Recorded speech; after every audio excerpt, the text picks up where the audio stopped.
We will now straight proceed to the first lecture sessions titled Update and Concept for Adolescent Idiopathic Scoliosis and Treatment Strategy in PM&R Perspectives, which will be presented by Professor Stefano Negrini. Just a brief of Professor Stefano's extensive CV. He is currently a professor on PRM University of Milan, Italy, and is well known as the founder and scientific director for Italian Scientific Spine Institute, or ISICO. He also a founder of International Society on Scoliosis, Orthopedic and Rehabilitation Treatment, better known as SOSORT, and also the founder and director of Cochrane Rehabilitation, Functioning and Disability. His publication and achievement in his field is extensive, with more than 500 publications and global reckoning of his expertise and contribution to the field. Without further ado, we welcome Professor Stefano Negrini. The time is yours, Prof. Thank you. Good afternoon, everybody, and thank you very much for the kind invitation. I'm sorry I will not be able to participate to the final session of question and answer because of other commitments, but I will immediately share with you my screen, and I hope you can see it full screen. Is that okay? Okay, so yes, Prof, it's clear. These are my conflicts of interest, and I will rapidly go through some historical notes and then focus on the current basis of knowledge and some practical indications for EBM PRM practice in AIS.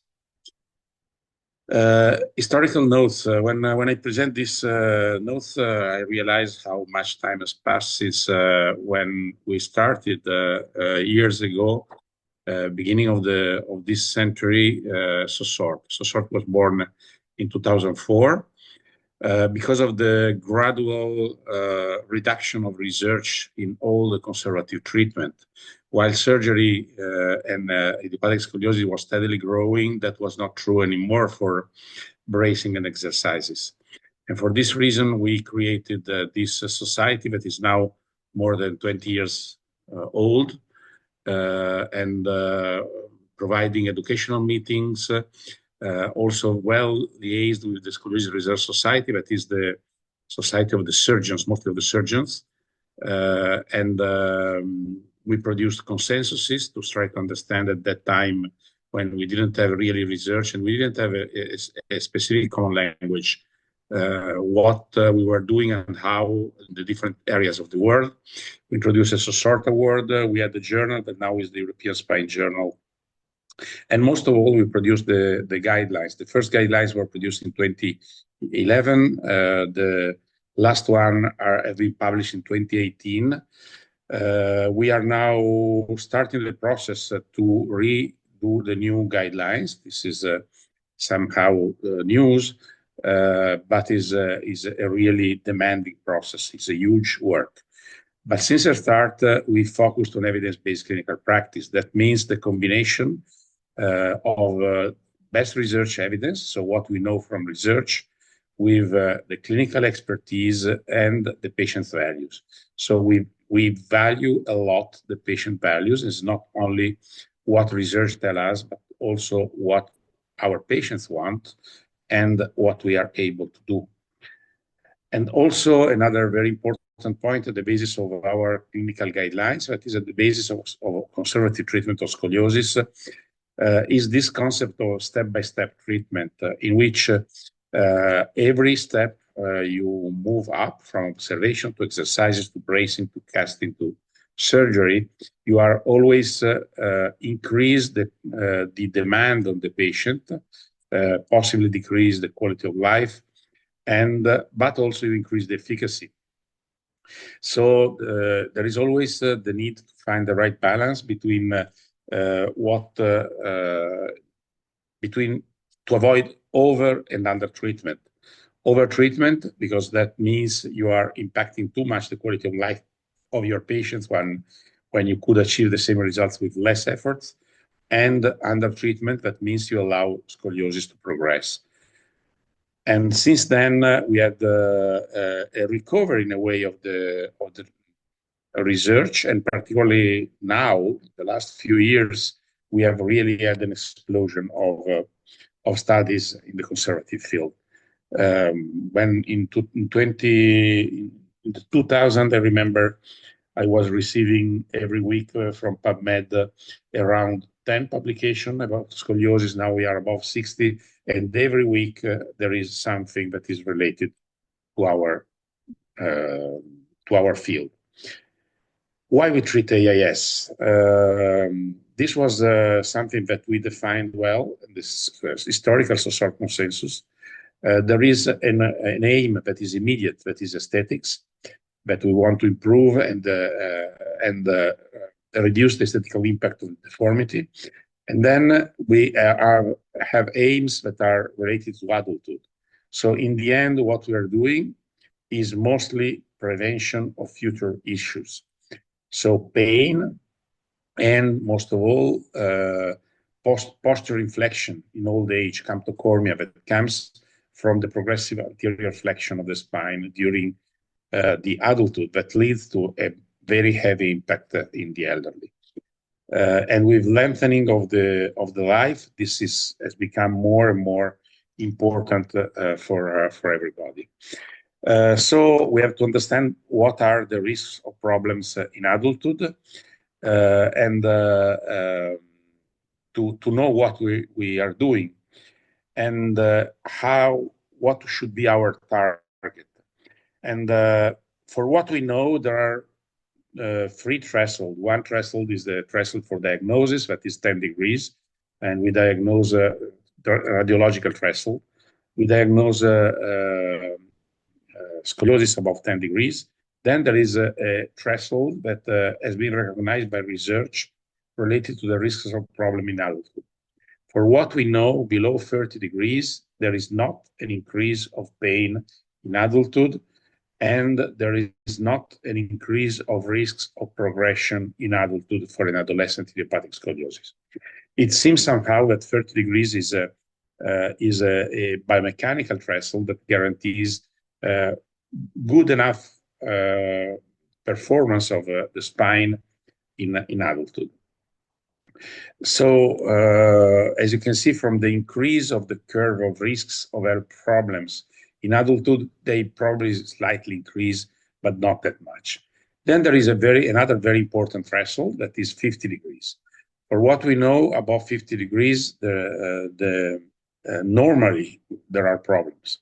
There is back pain, and there is a progression that has been accounted around 1 degree per year, while in adulthood, 1 degree per year is almost nothing. But when you calculate that adulthood lasts between 60 and 70 years, according to the country, that means a lot, really a lot at the end, before the end of your life. And then there is this area in between 30 and 50 degrees, in which the risk of problems grow exponentially. So we go from almost zero to almost always. And that is the gray area in which you have to try to achieve our results as best as possible. Because our aim should always be first, if possible, to stay below 30 degrees. So to guarantee our patients a good adult life. If not possible, to stay below 50 degrees to avoid surgery, and within this gray area as low as possible. And then, these in fact are our radiological aims. Obviously, radiographs are not the only thing to be considered. We have to consider a whole balance. We have to consider sagittal balance. We have to consider the hollow back, the flat back. There are other things as well. But this is a simplification, if you want, but it's a simplification that allows us to understand better what we could and we should do in adulthood. When to treat patients? There are now some calculators, some instruments that allow us to understand the risks for our patients. This comes from the very important study published, the BRACE study published in 2013 in the New England Journal of Medicine, and it provides a calculator that is valid for patients between 20 and 40 degrees, and research 0 to 2. And you can access this website, and there you introduce the data of your patient, and you can have the risk of surgery in a percentage. That is important, as we said before, but it's not the only thing. And while trying to understand more about natural history, because in fact, what we are doing with scoliosis is fighting against natural history. And we produced a couple of papers with very, very complex models to calculate what happens to our patients. And we came out with a couple of models. This one is the general one. Then we developed one specific for the different ages of patients, so prepubertal, postpubertal, and pubertal age. As you can see, also this model confirms what we all know. Puberty is the worst period. If you imagine this curve, 3 patients with a 35-degree curve, and one is postpubertal, you can expect in 2 years that it ends up above 52, 53 degrees there. Prepubertal, it progresses, and also post-puberty, also post-research 3, curves above 30 degrees have a slight tendency to progress. So it's not true that at research 3 everything is finished. There is still potential that you can see here has been calculated in 3 years. But searching for something that was more useful for our patients, we recently published this IS growth model of progression of scoliosis. In this case, you can see the superimposition between the model you have seen before and this one. This one gives you a very, very large brown area of what could be the evolution, in this case, of a patient with a curve around 25 degrees at the start of observation. And in blue, you see the evolution of the patient during the period of observation. You can easily find also this one on the net. There are the apps for Android, iOS system, and also online. And what is the advantage of this kind of graph? Okay, just imagine a girl, age 10, with a Cobb angle of 34 degrees, research grade 0, 132 centimeters, weight 26 kilograms, no previous treatment. If you provide the calculation with the brace calc that I've shown you before, it calculates 96% risks of surgery. And if you put that on the IS growth, you have a different thing. That is not just the prediction of the evolution, but is also how the curve is expected to evolve in time. And we validated this model, and it is very useful to follow your patients. For example, here you have an example that is very interesting, and for me was eyes-opening. Just imagine that you had this patient, 10-year-old, 35 degrees, and then you finish your treatment, but the patient is 40 degrees. And you are unhappy. You are unhappy because you think, okay, I was not even able to keep the patient at the same level as when he started. And as you can see in this case, the patient was wearing a brace. They had a great improvement below 20 degrees, and then gradually they lost correction. But then when you put this, so you see in red that there is a progression compared to the starting point.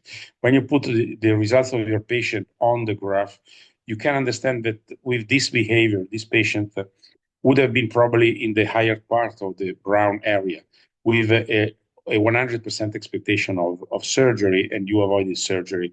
And this graph we found very, very helpful in our everyday practice. So how to treat patients? So we have seen how to, let's say, guess is not the right, predict is the right word, the evolution, the possible evolution in time, what tools we have, and then how can we treat. In the SOSORT guidelines, you find this huge table that consider 3 different cases, low, moderate, and severe curves with in different ages, infantile, juvenile, adolescents, etc. And by consensus, we agreed on a minimum from a minimum to a maximum of possible treatment that could be implemented. So it gives many cases a very wide range because there was not that much consensus, but at least tells you what is really wrong, that is outside these ranges. And I must say that in our everyday practice, we just simulated what we do in everyday practice, and we are, I would say, around 95% within the limits of these guidelines. So it can be a very important help at the beginning of your career and a reference also later on. We treat patients mostly to avoid the progression, and the progression has been well studied by Ian Stokes, a biomechanician, biomechanical engineer, who produced in 20 years a series of studies to check how the curve progress. And the idea here is that if you have a curve, whatever is the etiology, we don't know anything about the etiology. Scoliosis is idiopathic exactly because of that. When you have a spinal curve, then this causes an asymmetrical loading. The asymmetrical loading, you have a side of the vertebra that is chronically compressed, another side that is chronically decompressed. And the chronically compressed grows less, and the chronically decompressed grows more. So it installs a vicious cycle with an continuous increase of the wedging of vertebrae discs that leads to the increase of the spinal curvature. And this is particularly true above 30 degrees, that is classically considered the threshold over which almost all scoliosis tend to progress. And below, you can find still some balance and avoid this asymmetrical loading vicious cycle.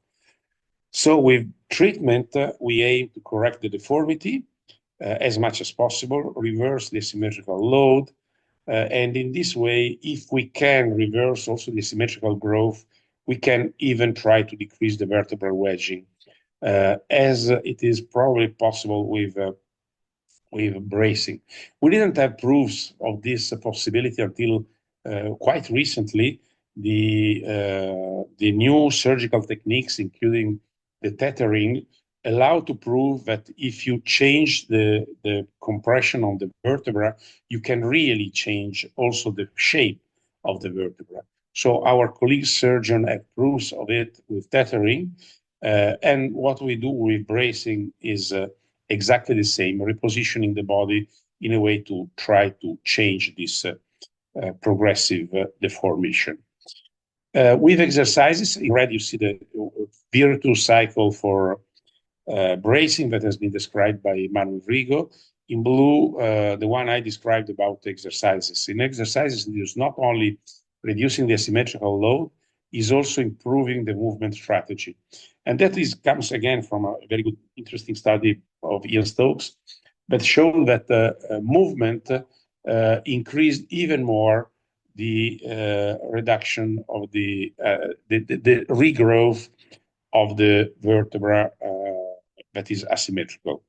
And that is one of the things that we have still to study a lot in our field, because most of the exercises schools focus on the self-correction, introduction of the self-correction in the everyday life, but the improved movement strategy is something that is very, very difficult to study. It's not only in our field that is a problem, it's a problem in general in the field of exercises. How can we prove that we improve the way the patients are moving compared to the normal one of someone who has scoliosis? And that is something that will come possibly in the next years. What do we know about exercises? First of all, we know that they are effective. This has been published. Sorry for the slide, is an old slide. Has been published in 2024. Michele was the first author of this Cochrane review about exercises for adolescent idiopathic scoliosis. Nowadays, we have more systematic reviews than randomized controlled trials. It's incredible. I call it an infodemic. Too many systematic reviews, and every systematic reviews show a different thing. The problem is the quality of the systematic reviews. And Cochrane is recognized as the gold standard of systematic reviews. And because of this, it takes 2 to 3 years to publish a Cochrane review. You have normally the review by 5 to 6 colleagues, and 2 of them are expert of methodology. So they just give you 3, 4, 5 pages of corrections, and on the methodology is a huge work, but the quality at the end is very good. And what we collected in this study, we had almost 500 patients. There were 9 randomized studies that were included, comparing different groups. Only the largest group was 3 studies with exercise versus nothing. And we found that the PSSC are better than generic exercises, and you can see here the results of the meta-analysis. We found that bracing is better than PSSC, and we found that exercises added to bracing are better than bracing standalone. But which exercises? Let's go back again to the beginning of SOSORT. This one was one of the 3 initial papers about what we mean with exercises for scoliosis. The focus are on self-correction, as you can see, and all the so-called scoliosis-specific exercises school have a different kind of self-correction that they introduce in their treatment. Stabilization, that is the capacity of keeping this self-correction, and then other things that are related to the relationship with the adolescents and their parent. So theoretical information, activities of the daily living, and the last of this long list is restoring the physiological spinal curvatures that I underline because I think is crucial to avoid further problem in adulthood. The 2 schools that have been with more publications and stronger publications are the Schroth School coming from Germany and the SIA School coming from Italy. And Michele will introduce you to the SIA School. From the perspective of PRM, of expert of neurophysiology, in the end, what we do with exercises is improving the way the patient move, the posture of the patient, the understanding on how to position better their spine in the everyday life. And that can be achieved either with the maximum possible correction, repeated infinitely, like when you are training for the 100 meters or the high jump. You repeat the same gesture ever and ever and ever continuously, and then you learn, and this motor learning. Or you can do it in another way, and that it means you have, in our case, with the SIA School, the self-correction, as you can see from the left to the right, the self-correction of the 3 planes of the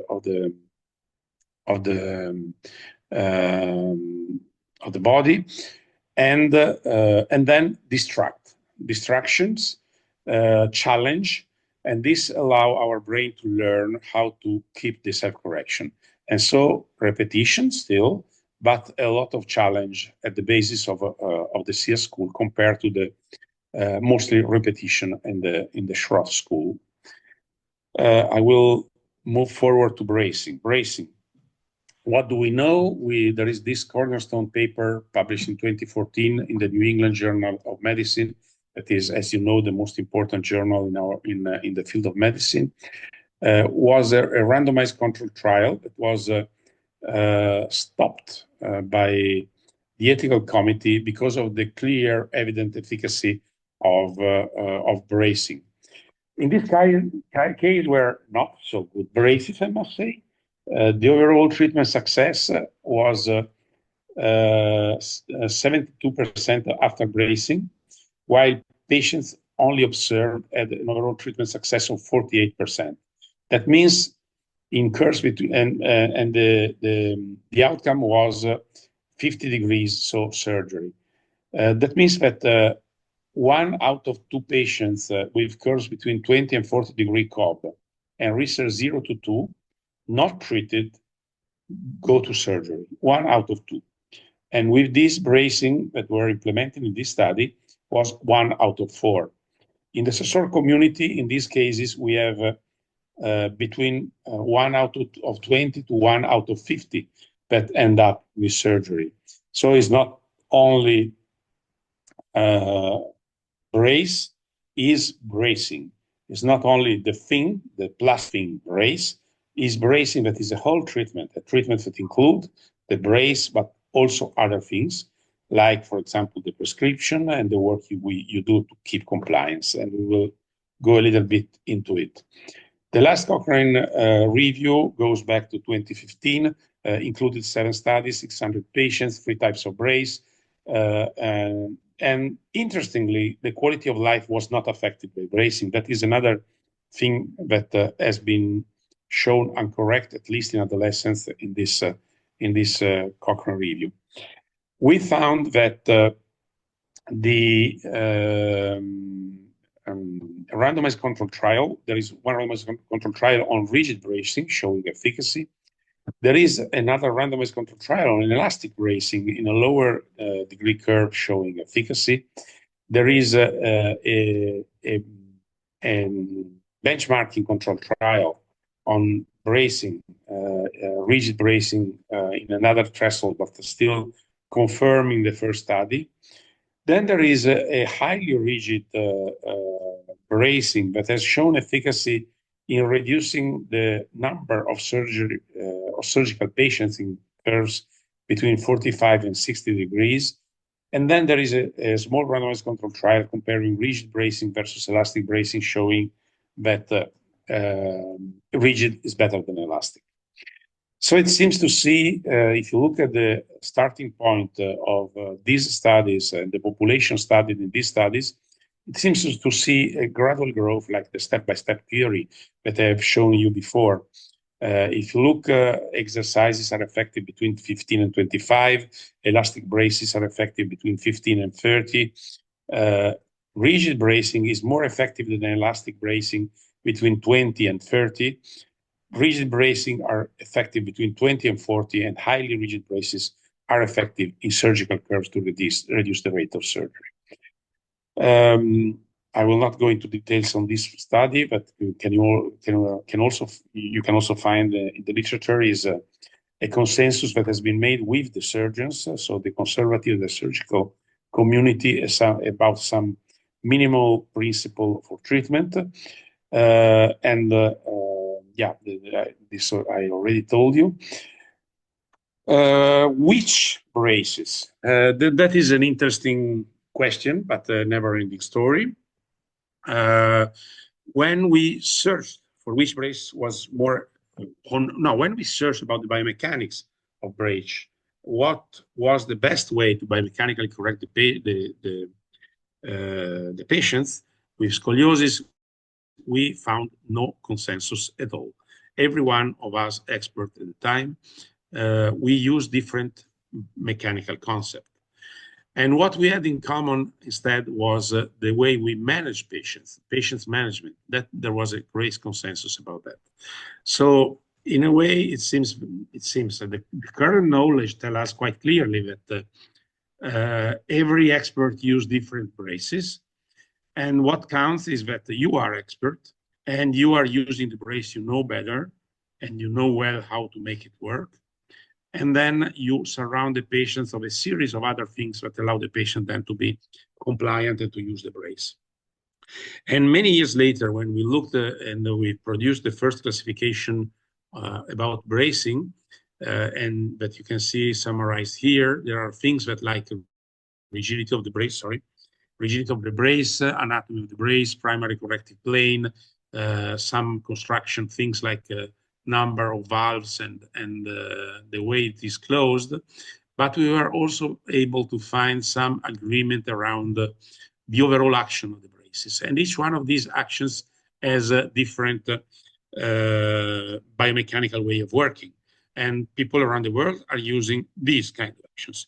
One is elongation, that means fractioning from above the spine to correct it, the typical action of the Milwaukee brace. that has been discarded almost all over the world currently because of the side effects on the sagittal plane. The movement is the one of the spine core bracing, the elastic brace that allows to keep movement. 3 points is the classical action that we all implement when we want to correct a curve on the sagittal plane on a single plane. The 3 points can be bidimensional or also three-dimensional, like the Lyon brace is implementing a 3 points concept. You have the push-up. The push-up is the one of the brace that we invented a few years ago, the Sforzesco brace.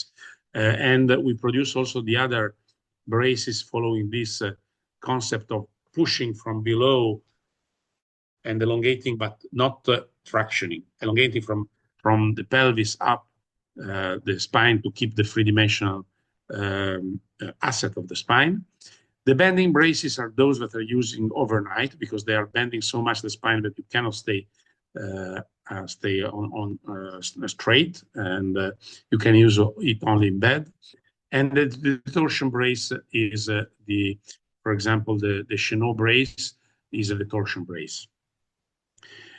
And here you see a table in which we introduce all the braces that are known in literature. You can find it in the original publication with their own classification. And some of these braces can be summarized somehow. So the results coming from one brace can be also compared to the results of the other braces. About treatment, there is a dose response that is very, very important to understand and to know. The more the brace is used, the better the results you have. In the study of Weinstein in 2014, there was this dose response curves according to the hours per day in brace. You had treatment success, and I remind you, treatment success was avoiding surgery. So there is a growth of this curve up to 18 hours per day, and then a stabilization because you don't increase more the results. There is someone writing on my slides, that's okay. And there is not and this is a reason why many colleagues around the world started treating patients with no more than 18 hours per day. And we have just published a few months ago this alternative curve, still a dose response, but we were looking at other outcomes. So if you look on top of this slide, you have the outcomes avoiding surgery and avoiding progression. You can achieve them with the increase of number of hours per day, but they are quite stable in our group of patients, and they were almost 900 brace patients treated over the last 20 years. While if you look at the change in rate below 30 degrees, that means keeping the patients below 30 degrees, and improvement of the patient, there is a dose response.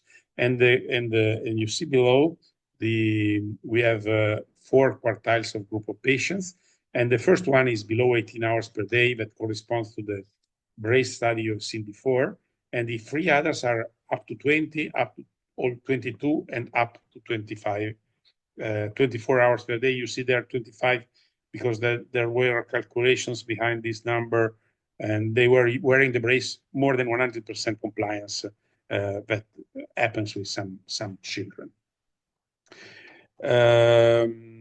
Okay, I will go to the conclusion. Just showing you this example of what can happen with patients, and when you follow with the patients on the IS growth graph that we have shown you before. This is an example of arm wrestling that you have sometimes with scoliosis. These patients came to us with 15-degree curve, 8 years old, clearly sign of a potential progressive curve, treated with exercises. And then she started to progress, and we used the elastic brace because she was far from the 30-degree curve. She improved, but then started again to progress. And then we moved to the Chenot brace, and again she improved, and then starting again to progress. So even if we were gradually winning the brace, and you see the reserve on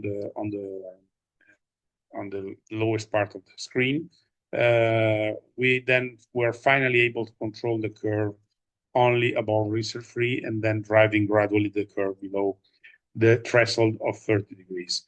These patients, if she would have not been treated, probably would have been on the top of this brown area of prediction of the possible evolution of scoliosis in patients with curves 15 degrees, age 8 at start. Okay, final word about compliance.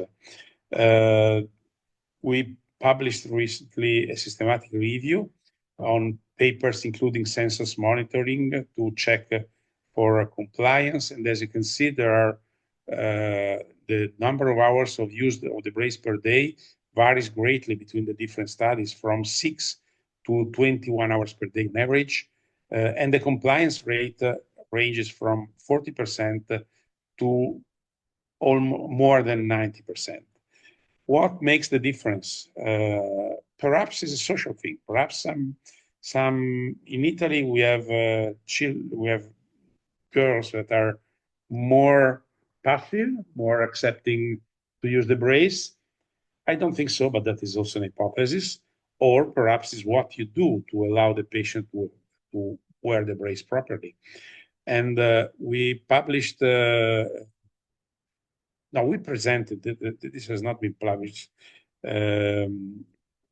Is in that systematic review, we reported all these factors as possible factors to achieve good compliance. There are medical factors, there are human factors, there are technical factors, there are team factors.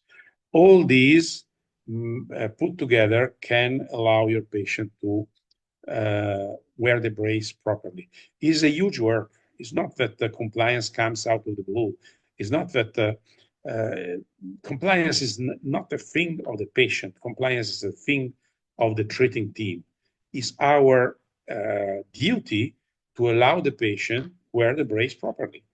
It's not that we just give the prescription and the patient goes and then is everything up to them to use the brace or not. And there are many, many different factors that should be taken into account and should be studied to show how we can improve the life of our patients. So take-home messages: we treat to avoid problems in adulthood. Bracing works with increased efficacy according to the instrument that you are using. Look at the risk of progression. Which brace, the one you know better, how much according to the desired outcomes. And in the conduct of the brace treatment, there are, I didn't go too much into detail about this, but remember the radiographic predictors, the gradual weaning, specific exercises, and then remember that compliance is on us and not on the patients. And Michele will give you much more details about the exercises. Also, we have this online master course that can be a way for you to learn more how to treat this patient. And a huge thank to our whole team and to SOSORT that allowed us in this year to grow and to be able to help colleagues around the world on the treatment of scoliosis. Now, we will continue to the second session titled SEAS Exercise Approach, which will be presented by Mr. Michele Romano. Michele Romano is known as Rehabilitation Director from ISICO and also an active member of SOSORT, an Italian study group on scoliosis and spinal disease. He has publicized numerous studies in the field of scoliosis and best known for his work in scoliosis exercise. Other than that, he is also actively teaching SEAS method worldwide for rehabilitation practitioners. For Mr. Michele Romano, the time is yours. So I will try to share my screen, right? So where is the presentation? Is here.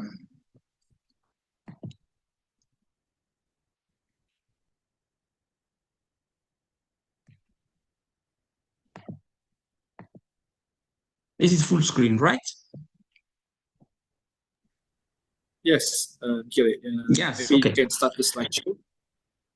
Oh, thank you very much. So you know that the topic of this presentation will be, sorry? May I continue? Yes, please. Yeah. The topic of my presentation will be the description of the basic principle of the SES approach. I prepared this presentation starting by a reflection.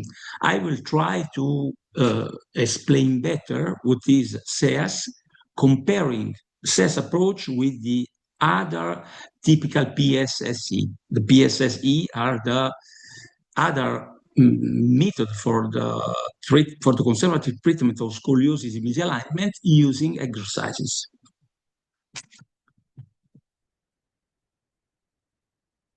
What does it mean, SES? We start by this. SES is an acronym, the acronym for Scientific Exercises Approach to Scoliosis. There are some very important goals of the SES. These goals are the same of all the other conservative scoliosis treatments that use exercises. As I told you, SES is a part of PSSE, is another acronym, is a physiotherapeutic scoliosis specific exercises. PSSE has common elements. The most important common elements, as Stefano also showed you in the previous presentation, are the most important are the self-correction and the stabilization. Self-correction is the effort that patient try to obtain to realign as much as possible the spine. The patient performs the self-correction without external helps. It means using muscles. Then the second important element of the PSSE are the stabilization. It means the keeping of the correction.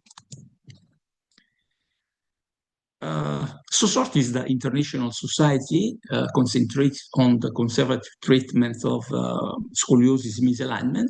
And many years ago, when SOSORT started, one of the tasks of SOSORT was to identify the different type of exercise methods that can be considered effective. It means it was created a small list of these methods used in several countries, in all different countries all over the world, to identify the most effective of this.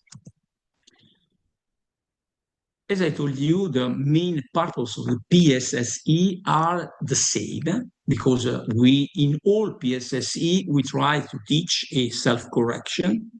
We try to increase the stability of this self-correction.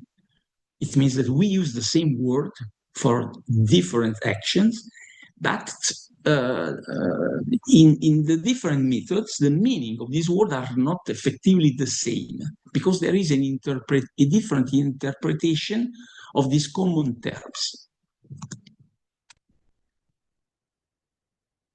What is the SES active self-correction? What does it mean, active self-correction?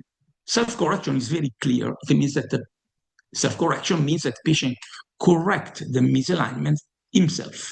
It means the patient move the body to realign as much as possible. And all schools, all the different methods agree on this concept.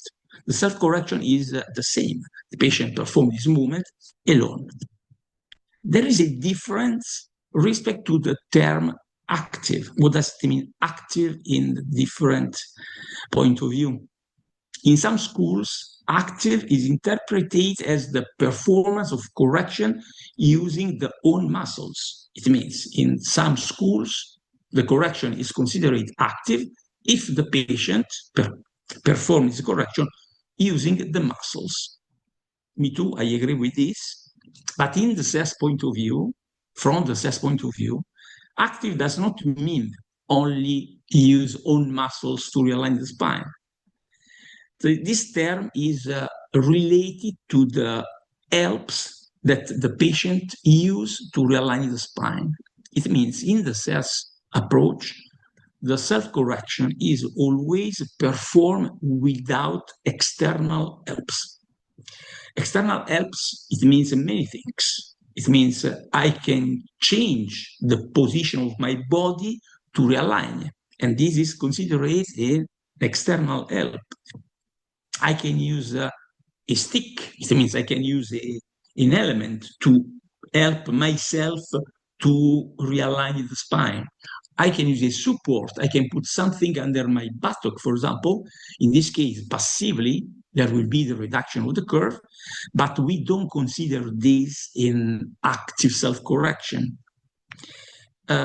Why we don't use in the SES approach any helps? Because the main aim of our treatment is the teaching of a correction that the patient can use, can apply in the daily life.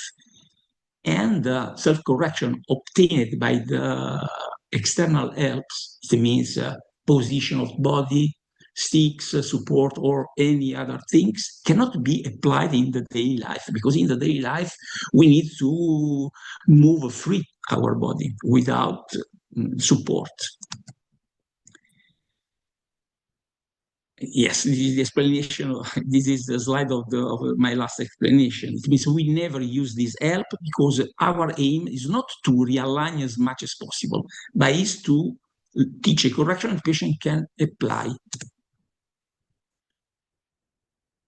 In our point of view, considering our point of view, the best self-correction is not the correction able to realign geometrically as much as possible the spine, but is the correction that the patient can use without difficulty. In other PSSC, the self-correction is achieved, as I told you, with any type of helps, because in this different approach, the main goals, it means the best correction is the best possible realignment of the curve. For example, this is an exercise used in, not in SES, in another method. As you can see, the patient is in a position in which the support can help the realignment of the spine. The position of the arms, it means the right and the left arms, are in a position, in a strange position. It's not the usual position that normally we use in the daily life. And this position is to help the realignment of the spine. This is another example, not SES exercise. Is an exercise used in other PSSE. Also in this case, as you can see, the patient perform the realignment of the spine using many different helps. It means that there is a rope here, for example, from the pelvis to the horizontal bar. The patient uses two sticks on the right and the left hand to modify the position of the body and help the realignment of the trunk. This is another exercise in another PSSE. As you can see, also in this case, the patient is in a position that normally are not used in the daily life. And also the patient are using an elastic band to help the best possible realignment. It means that it will be very, very difficult. I think it will be impossible, the application of this correction in the daily life. In this method, it means different from SES, the exercises are the combination of these helps to achieve the best spinal realignment. This method, as I told you, the best possible correction is the correction that is able to reduce as much as possible the Cobb angle while the patient performs the movement. The problem is that outside of the gym, outside of the session, will be very, very difficult to obtain the same result. What does it mean in SES approach? Stabilization of this active self-correction. In SES, stabilization is interpret it as the ability to manage correction. It means that in CS, stabilization does not mean keep the correction fixed. It means we think that the patient cannot really maintain stable the correction during the daily life. But we try to increase more and more the ability of patient to manage this correction in the daily life. It means that we accept and we know that during the movements, the correction will be not stable, will be reduced by the movement, but we increase the ability of patient to recover to recover very, very in a fast way. It means our aim with the exercises to improve stabilization is to increase the ability of patient to manage. Manage, it means lose a little bit, recover, lose a little bit, recover, but continuously. Another PSSC concept, different from CS, stabilization is related to the ability of muscles adjacent to the spine to keep the best possible realignment. This is possible asking the patient to perform a strong contraction of the muscles. It means I am sure, I know that if my patient is in a stable, it means a static position, and the patient contracted the muscles of the trunk strongly, this correction will be more stable. The problem is that during the daily life, this is impossible. It means that during the daily life, I must move my trunk. I cannot maintain stable the position. What are the exercises that we use in our methods? The exercises in other methods are performed with a strange aim. We want to increase the difficulty to keep the correction. It can be a very strange aim. It means we want to stabilize the curve, but we use exercises to put our patient in a more complex situation. It's not a conflict. It's the way to increase the ability of patient to manage the correction.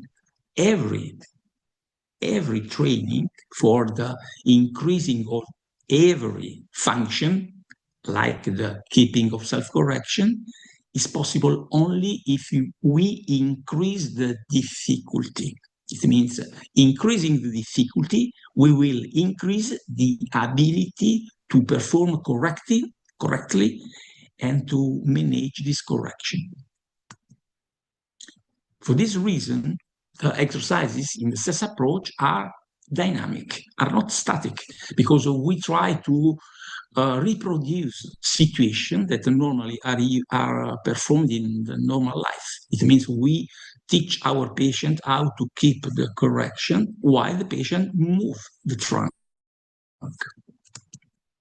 In other methods, it means exercises in other PSSE, the exercises are the positions that the patient learn to realign as much as possible the trunk. It means the exercises in other methods are the self-correction, and the self-correction are the exercises. It means the exercise is the way to realign the spine. For this reason, the exercises in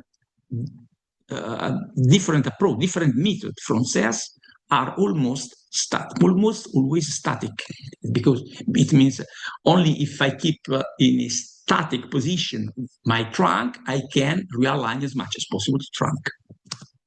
What does it mean, daily self-correction? As I told you, is one of our most important aim. We want that patient will apply the self-correction in the daily life. I can try to describe in which way we consider the active self-correction in daily life using an example, an evocative example.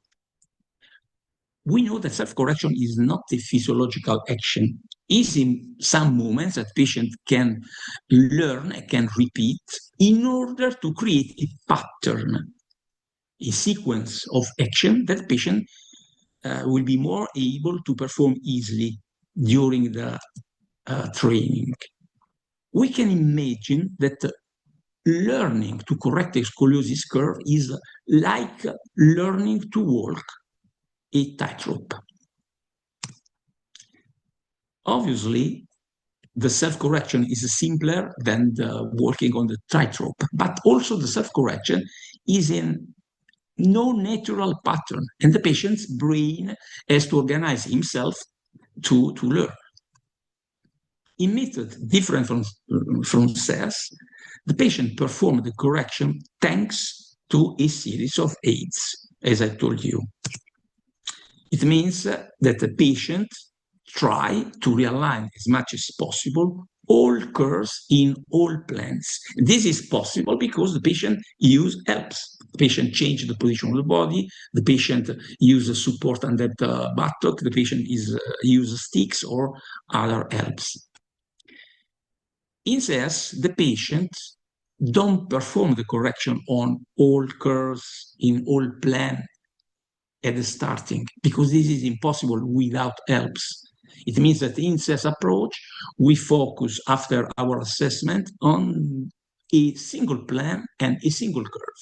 It means we identify the most important curve, we identify the most important plan, and we teach the correction of this plan, of this curve, without any helps.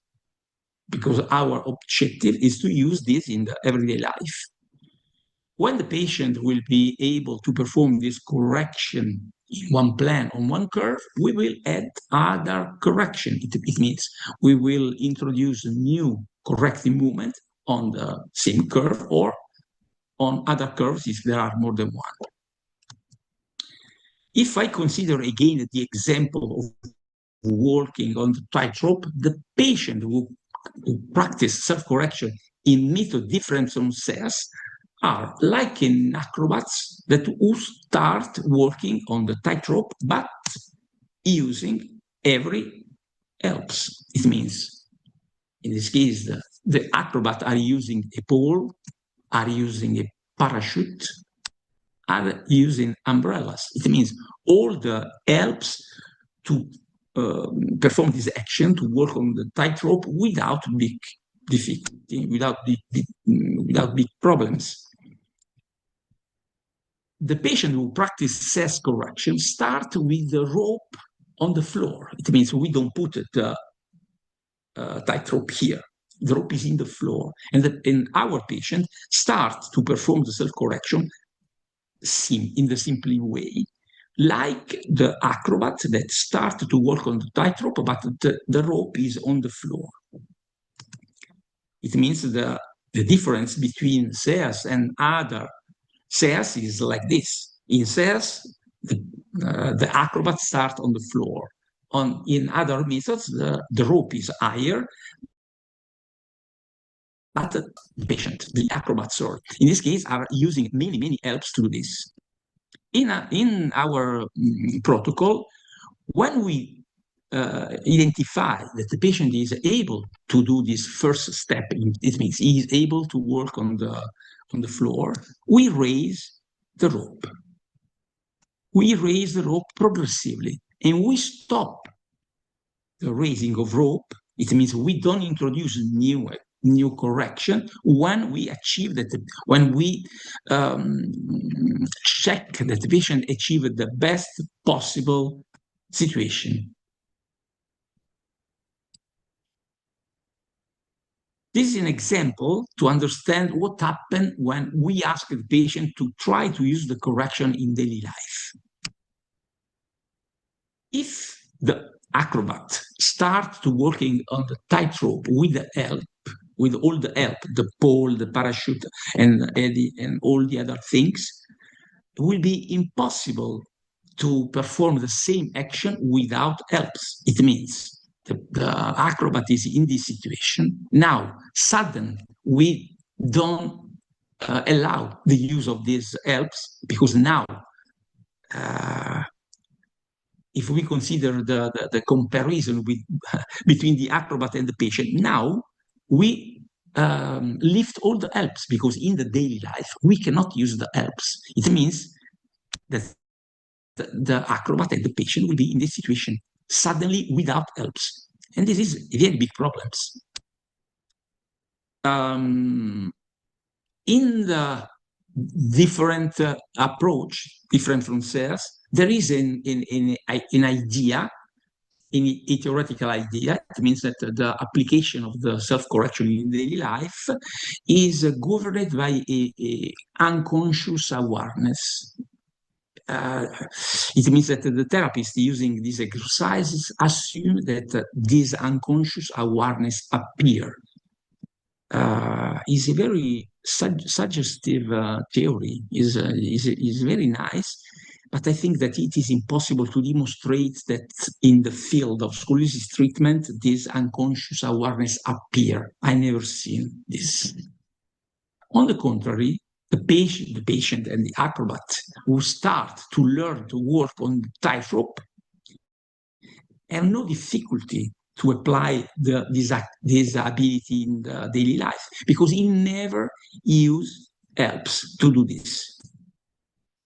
The difference between self-correction to apply in the gym with the help of the therapist and self-correction to apply in the daily life is related to the extent of the correction. It means that in the daily life will be impossible to perform the same complex correction that the patient perform in the gym.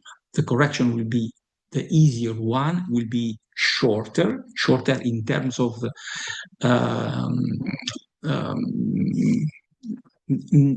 degrees of correction that the patient can perform the correction in daily life, respect to the reduction of degrees of the cob angle that the patient can perform in the daily life, in the gym. Yes, this was my last my last reflection. I thank you very much, and I will stay with you until the end of the event for the question. We would like to welcome all of our speakers for this session. And for all the participants, you may ask in the chat box regarding the question and also to whom the question is addressed to. And for the question for Professor Stefano Negrini will be answered later, written after the webinar has been concluded.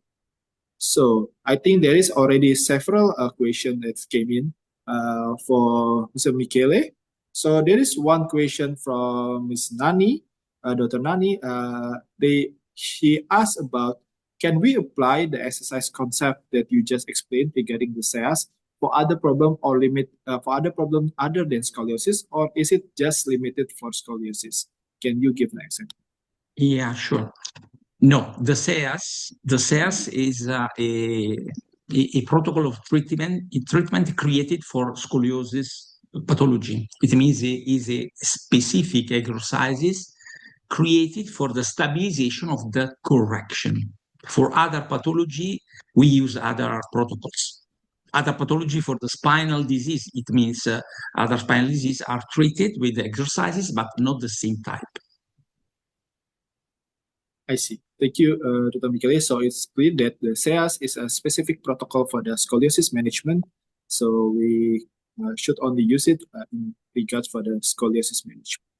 If you remember, the acronym is Scientific Exercises Approach to Scoliosis. Thank you. Thank you, Michele. And there is another question from the foreman regarding in regards for the implementation for the SEAS. Does the SEAS doesn't really use any kind of assistive device during the scoliosis exercises itself, so without any helps? And also regarding the SEAS, how long does it take usually for the SEAS therapy to show like clinically significant result that we can really observe on the patient? The real aim of the specific exercises for scoliosis treatment, not only in SEAS, but also for other methods like Schrott or other, is the stabilization of the curve. This is the real aim of the treatment, because the reduction, it means the reduction of the cobangle, are more evident when we use braces, because the brace can push and can realign the spine for a long time.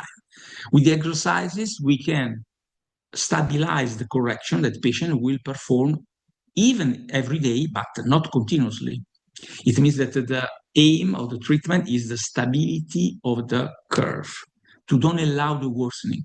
Then there are situations in which we can also reduce some degrees of the curve, but this is not the first aim, because it is not possible to achieve this result in all cases. Is really difficult.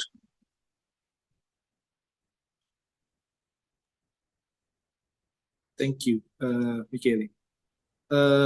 And usually regarding the question, how long in your experience that the patient can start showing significant improvement or like clinically important difference that we can see after undergoing SEAS session? How long? It means how many sessions the patient perform? Is another no easy question, because it depends of many different elements. It means one of these is the elasticity of the spine and elasticity of the trunk. It means in case of patient with a stiff trunk, it is difficult to teach a correction. Correction is the movement that patient perform to reduce the curve. In case of stiff spine, is more difficult that in other patient in which the elasticity is better.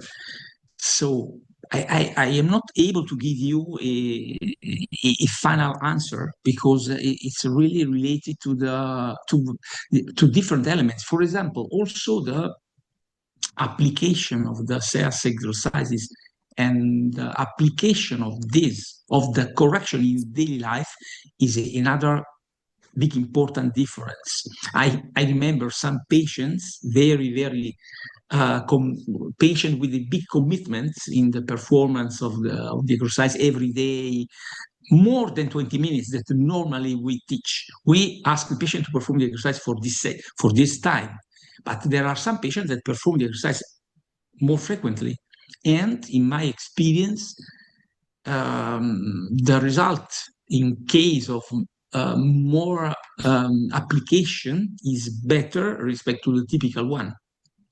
Why we ask the patient to perform the exercise only 20 minutes every day and no more time? Because we need to achieve a balance between the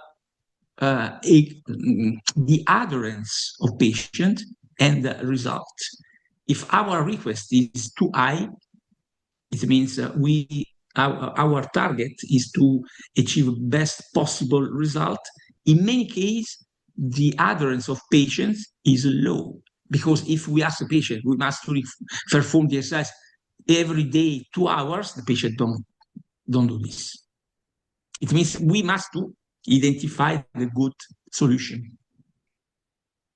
Yes, thank you, Michele. So it's really difficult to like put a timeline, because every patient is very different regarding exactly. Condition.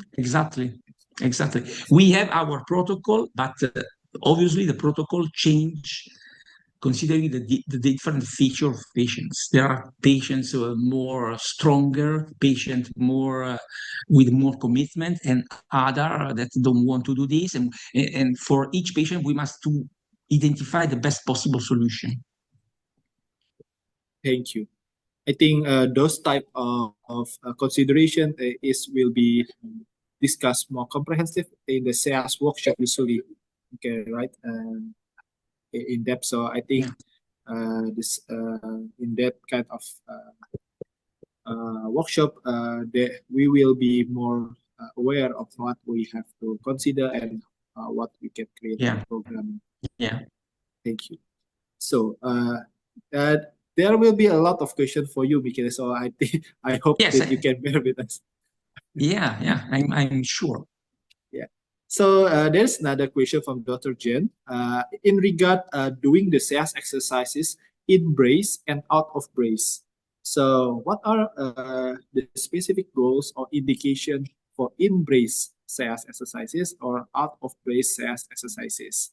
And she also asks, additionally, does the SEAS method has any restriction or any contraindication on sports that involve asymmetrical movement or emphasize on one dominant limb?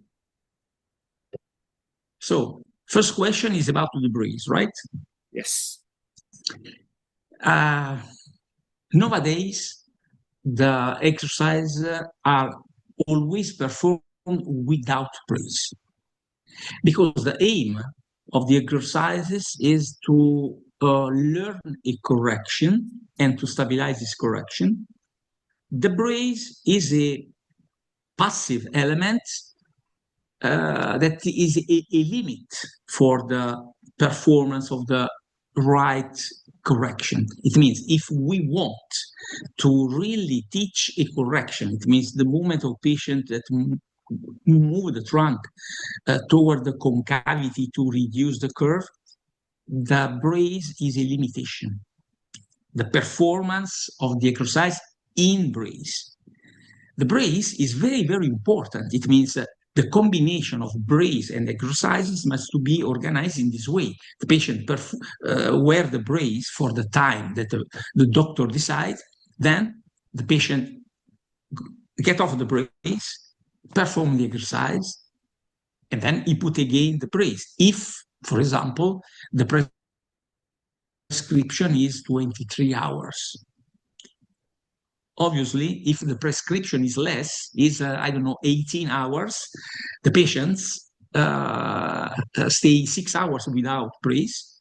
In this 6 hours, the patient will also perform the correction in the daily life. It means not only the 20 minutes of exercises with the help of the mirror, it means the group of specific exercise, but it will also repeat the simple self-correction in other moment of the free time. It means when the patient is in sitting, when the patient is walking, but it is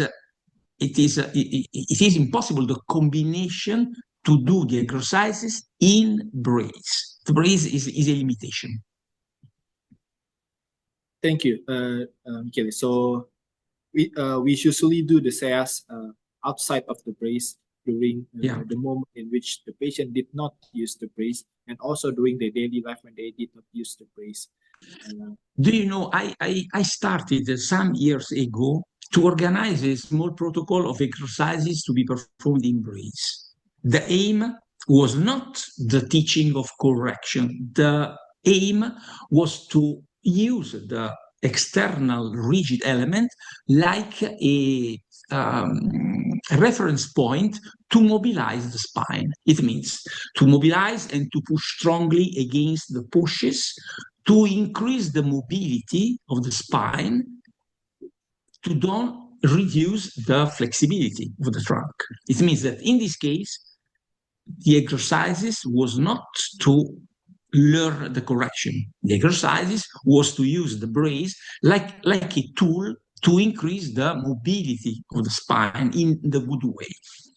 But after many attempts, we understood that it was not a good protocol. I see. Thank you. Thank you, Michele. In regards to the question, does the SEAS method has like, are there any clear contraindication or like a restriction for the child who does like unilateral sports activity, which involve emphasis on one dominant limb?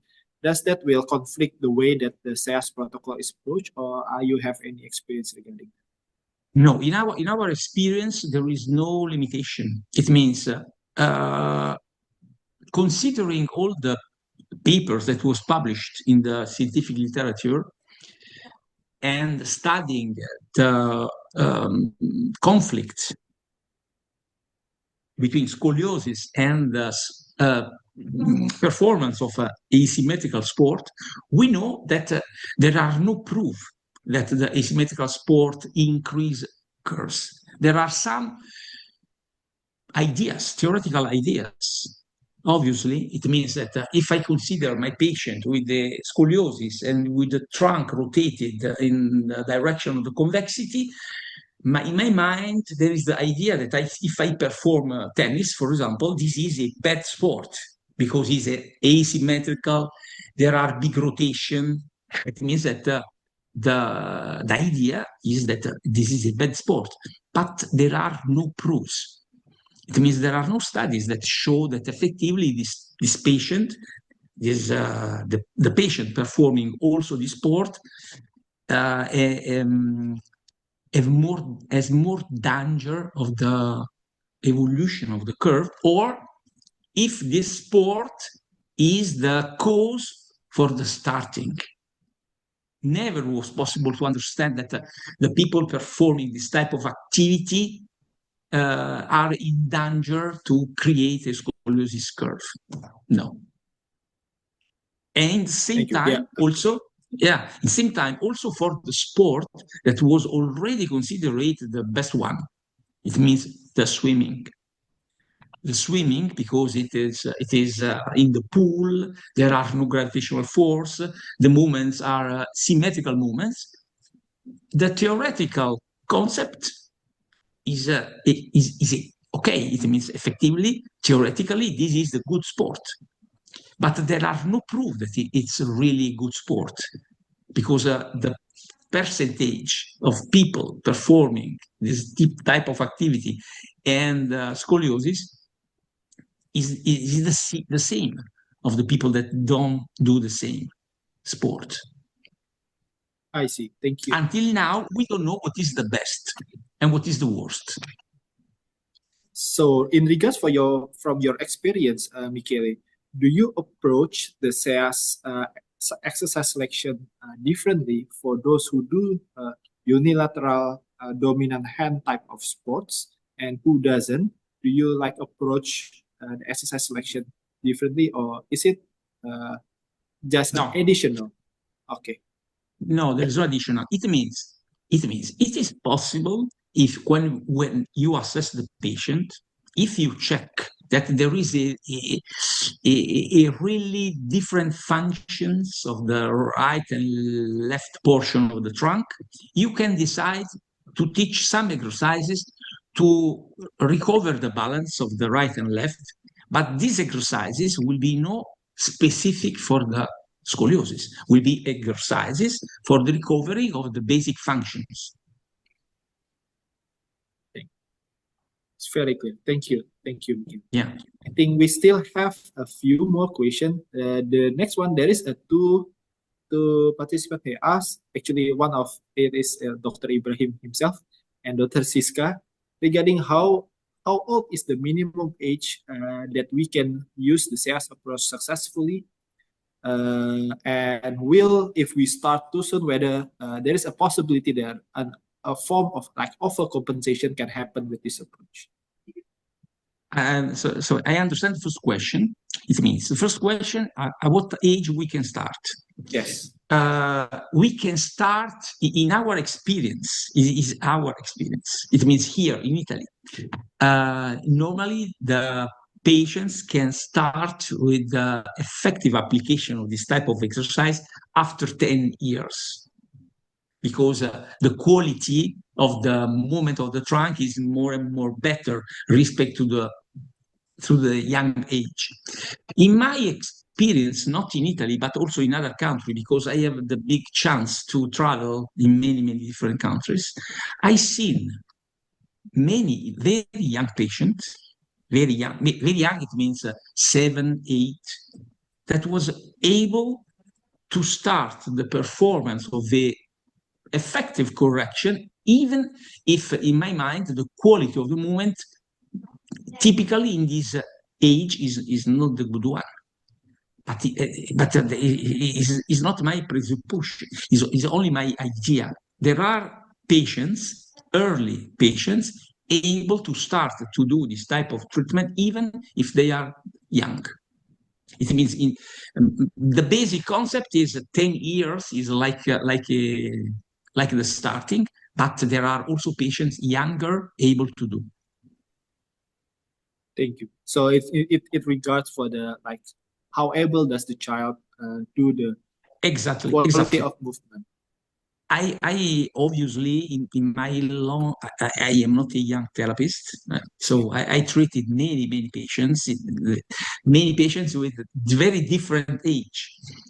I remember very young patient. It means 5, 6 years old, very young, in which was impossible the teaching of a correction. It means the patient able to perform small movements and keep this correction. In this case, I tried to use the same basic concept. It means the learning of correction, but using the help of the parents. It means it was necessary to teach to the parents how to help the young kid to perform the correction with the help of the hands. It means the hands of the parents was an help to perform the correction, not really actively. It was almost passively, but there was progressively the teaching of the keeping of this passive correction, and then the passive correction, the keeping of this passive correction was more and more close to the active. I don't know if it's clear. It's clear. So starting with the passive one and progressively helping progressing to the active ones, the quality of movement can be achieved. Michele, I think you're still muted. Why? Okay. Thank you. So we will continue the next question regarding are there any other SAS approach can be applied for like post-surgery scoliosis cases? Are there any precaution in administrating the SAS in those population?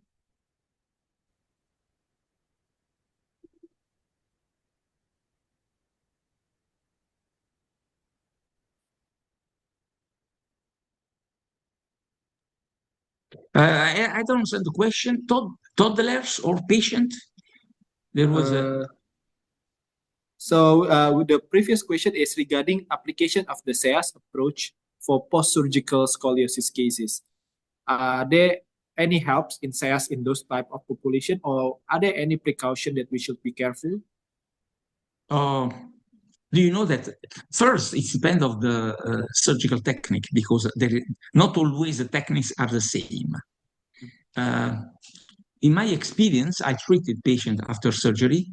If the surgery is not a total surgery, it means if there is only the stabilization of a portion of the spine, it is possible to apply the same concept. It means the teaching of a correction, but only on the portion of the spine without stabilization. It means in case of double curve, normally the surgeon identify the structured curves, and he will stabilize only the structured curves, not all the spine. It means in many cases, when there are two curves, one of these curves is free because it is not structured, it is a compensation of the main curve. In this case, after the surgery, it is possible the application of the SAS exercises focused on the compensation curve to help the compensation curve to reduce. This is a situation in which more frequently we can see the real reduction of the cobengal, because in this case, after the stabilization of the main curve, the imbalance created by the surgery on one curve will push the spine, the trunk, to recover almost autonomously the realigning of the second curve. Because if there was two curves and now one of the curves is like this curve, the compensation is the body don't need. It means that the body try to reduce this compensation curve, and the exercises can help. In conclusion, we cannot really do much to the segment that has been stabilized. We can do nothing on this. we can massage. We can massage. Yes, but the massage is not an effective treatment for the curve. It's the treatment for the muscles. Okay.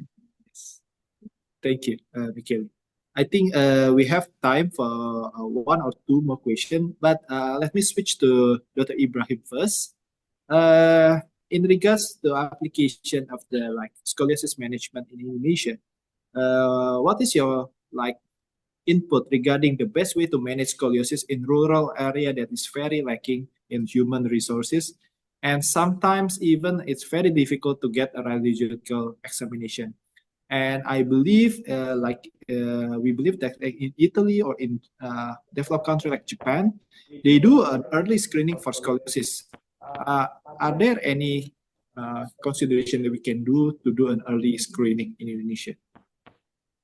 Okay, thank you, Dr. Clemens. I think in the past, we do early screening for scoliosis. So for the students, the age around 9 until 12, in the junior high school, they use screening. At least they only use the scoliometer, they use ATR. If the ATR is above 7 degrees, so it's considered to become a scoliosis. So it can prevent the progression. If it's more than 7 degrees, so it will refer to the hospital. So I think that's the old we ever do this concept. So I don't know, maybe in the future we can also do the same treatment. I mean, it's just like the general screening. We do this concept to screen just with the ATR. We can see, is there any possibility of scoliosis or not? The second is the management. I think the concept that can be used for the rural area is the CS, because CS concept is the active self-correction. So Michele, because me and Dr. Clemens already follow your workshop, so we know the whole concept of CS. That's why I think the other concept, they need the therapies to do the treatment. So they need to go to the facilities that have the aids to do the treatment.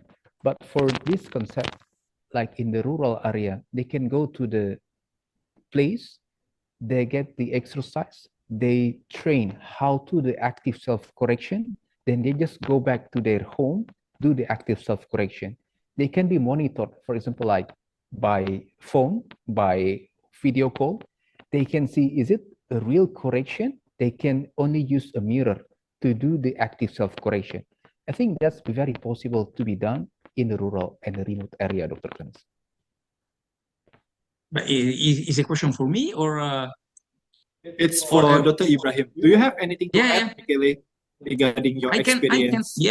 Probably I can add only some reflection. First, do you know that in the ISICO we created an application on the phone? The application on the phone is for specialists. It means it is for the physical therapist. But it is a free application. It means that also the parents can download this application. And in this application, one of the tools is the scoliometer. It means it is possible to use the phone like a scoliometer to perform the basic step of the screening. It means all parents can learn how to measure, how to check, and how to follow the evolution. 3 years ago, I think we also prepared a website, a specific website for the domestic screening. It means for the screening that the patient can do. In this website, there are some video explaining how to measure, how to observe the kids, and I think that it is not in your language. I think it's in English.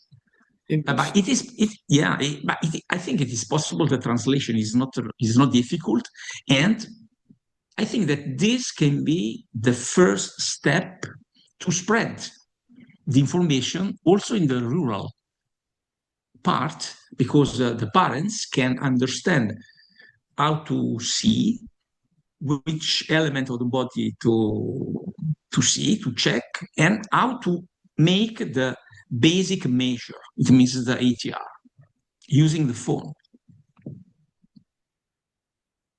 Thank you, Michele. Yeah, just remember that we have access to the free application. Yeah, like Dr. Ibrahim showed, it's very helpful in our practice. Yeah, exactly. Yeah, it is an iPhone, your phone, right? Yes. Yeah, because for the Android is a little bit different. It's the same, but the appearance is different. Yeah. Yeah, exactly. Yeah. Thank you, Michele, for the input. I think we are at the end of our time for the Q&A session. Due to the time constraint, we must end the Q&A session. For the question that haven't been answered, we will compile and follow through with the written response from each of the speaker to whom the question is addressed to. In the future, the committee will then distribute the response in the later date. With the end of the Q&A session, this concludes today's webinar scientific session. Special thanks to our special speaker from Italy, Michele Romano, and also Professor Stefano Negrini for your willingness to share with us. And maybe for a little bit of a token of appreciation, we want to present you an appreciation certification for the certificate. First is for the Professor Stefano Negrini, and also to Mr. Michele Romano. Thank you very much for your insight, Michele, today. It's very, very. Thank you very much for the certificates. Thank you.